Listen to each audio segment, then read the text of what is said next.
আসসালামু আলাইকুম। সুপ্রিয় দর্শক শ্রোতা, প্রতি বছরের মতো এবছরও বাংলাদেশে উদযাপিত হচ্ছে বিশ্ব কিডনি দিবস। তো বিশ্ব কিডনি দিবস উপলক্ষে দু চারটি কথা বলছি।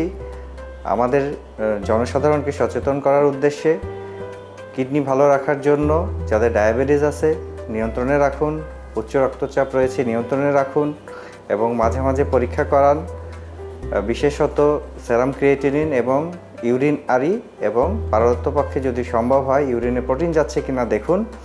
আর সাধারণ জনগণের মধ্যে সচেতনতার উদ্দেশ্যে দুটি কথা বলি, সেটি হচ্ছে যে যত্রতত্র ওষুধ খাবেন না, ওভার ফোনে ওষুধ কালেক্ট করে খাবেন না, ফার্মেসি থেকে গিয়ে ব্যথার ওষুধ অ্যান্টিবায়োটিক বর্জন করুন, স্বাস্থ্যকর খাবার খান, প্রতিদিন 8 থেকে 12 গ্লাস নিরাপদ পানি খান, ভালো থাকুন।